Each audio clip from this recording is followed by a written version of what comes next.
Hey guys, today we're celebrating one of my favorite holidays, Easter. And this year we're celebrating how Easter reminds us that certain things in our lives are always true, no matter what. What's one thing that we've come to expect no matter what at Easter? You guessed it, candy. Leaders, help me out. It's time to make it rain some candy. Before we get into what we're going to talk about today, I want to tell you a quick story. I played basketball in high school, and I was one of the tallest girls on the team, so I played center. And even though I practiced a lot and worked really hard, I was never the best one out on the court. I always did my part to help the team, but I was never the VIP. Except for this one game my junior year, and I still remember it so clearly because it was probably the best game I ever had. It was near the end of the game, and I had been on fire all night long. We had just scored and were in a full court press, and the opposing team was trying to work their way down the court. They passed to the player that I was defending, and I stole the ball and had a wide open court to the basket. I dribbled in for a layup. It was such a crazy moment, like the whole world was in slow motion. My teammates and the crowd went nuts as the ball dropped into the net. It was such an amazing feeling. Not only had I stolen the ball and made the shot, but I also had my first and only triple-double that night. My name was in the newspaper, I was the conversation at school for days, and it felt so amazing that all of the practice and hard work had finally paid off and everyone saw what I had accomplished. Have you ever been there? Like people around you knew you were important? Like you're on top of the world and seen and noticed and valued by the people around you. If you've had an experience like that, then you know just how good it feels to be seen as important to someone else.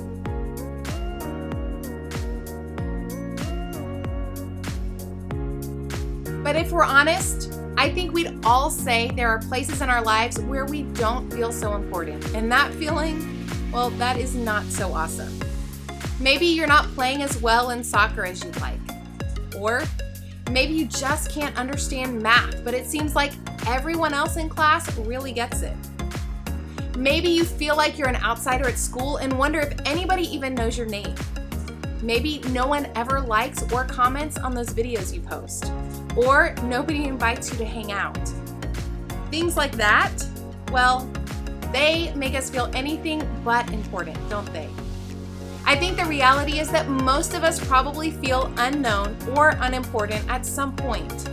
We wonder if we're really ever noticed or seen by other people at school or at home or even here at church.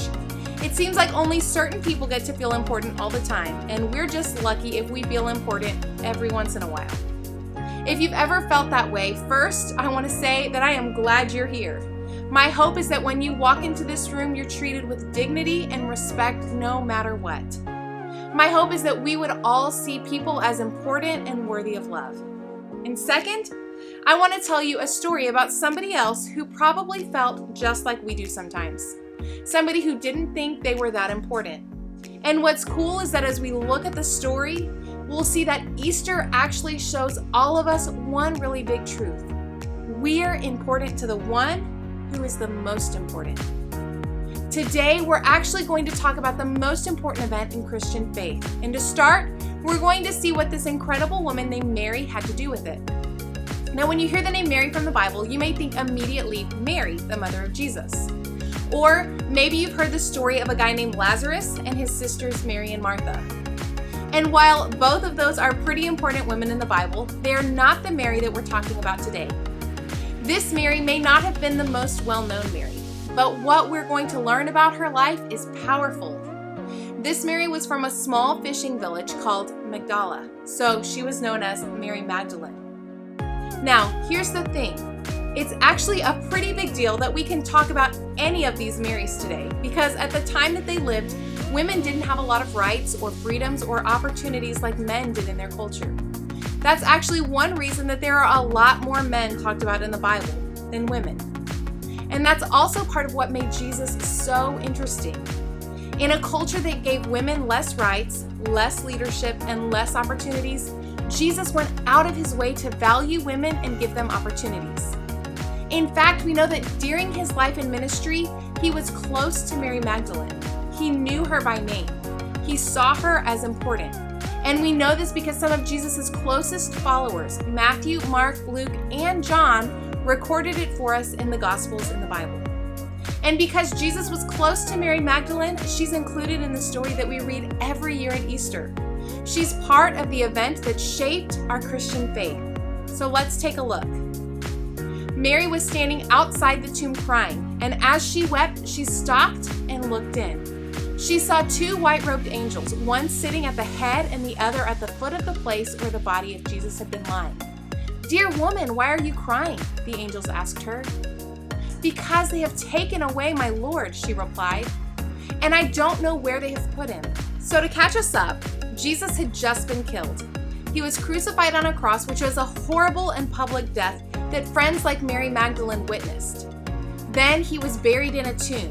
And because she cared so much about him, Mary went to visit Jesus' grave. But what did she find? That it was empty. Could someone have moved or taken his body? Thinking that happened, she began to weep even more. And then we learned that Mary was visited by two angels who wanted to know why she was so sad. That is amazing. Then something happened that totally took Mary by surprise, something that changed things not just for Mary, but for all of us who believe in Jesus even still today. Take a look. She turned to leave and saw someone standing there. It was Jesus, but she didn't recognize him. "Dear woman, why are you crying?" Jesus asked her. "Who are you looking for?" She thought he was the gardener. "Sir," she said, "if you have taken him away, tell me where you have put him and I will go and get him." "Mary," Jesus said. She turned to him and cried out, "Teacher." So there was Mary weeping over the death of her friend and teacher when, just like that, another person appeared. Now, of course, thinking Jesus was dead, she didn't at first recognize that it was him. After all, she saw him die. But then Jesus used Mary's name. He wanted her to know that it was him, that he knew her, that he saw her. And when he spoke her name, she recognized him immediately. And of course, she was in shock. You see, Jesus had just risen from the dead. That's what we celebrate at Easter as the resurrection. Now, to resurrect something means to bring it back to life. So at Easter, we remember when Jesus died on a cross and was buried in a tomb. And then we celebrate the fact that he walked out of that tomb 3 days later. In other words, he came back to life, which is what we call the resurrection. So Jesus' resurrection is so important. Because of it, we can trust that God is who he says he is. Jesus spent years in his ministry telling his followers that this very thing would happen, that his death and resurrection were coming, and that these events would change everything. And then it actually happened. It was all true. And because of that, we can believe that all the things Jesus promised to us are true too. We can walk confidently knowing that we can be close to God.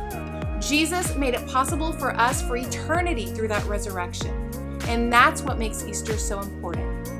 And one of the reasons we know this is an important thing that happened is because Mary was there to see him. She witnessed it with her own eyes, and she followed through on an important task. Take a look. "Don't cling to me," Jesus said, "for I haven't yet ascended to the Father, but go and find my brothers and tell them, I am ascending to my Father and your Father, to my God and your God." Mary Magdalene found the disciples and told them, "I have seen the Lord," and then she gave them his message. Mary was the first person to witness the resurrection. She was the first person he asked to share the news with his closest followers. And I love how this passage ends. She gave them his message. I mean, talk about an important job. Because Mary believed, she knew what Jesus' resurrection meant, and she said yes to sharing that message with the rest of his followers. She is one of the reasons that we have record of those moments still today, and that makes her an important piece of one of the most important events in our faith, Jesus' resurrection. Now, maybe you felt unimportant.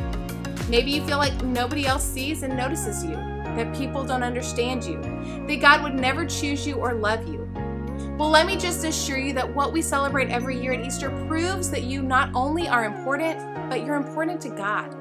He sent his son Jesus to die for you, to come back to life so that you can be close to him forever.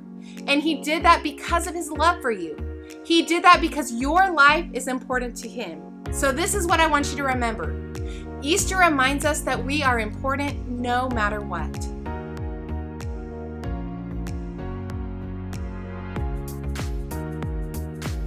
God chose somebody like Mary Magdalene to help spread the word about the resurrection.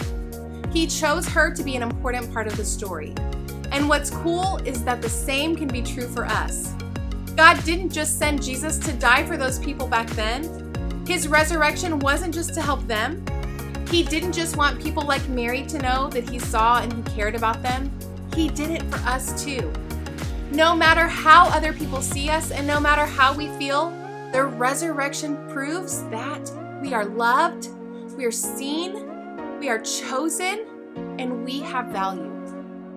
Easter reminds us that we are important no matter what.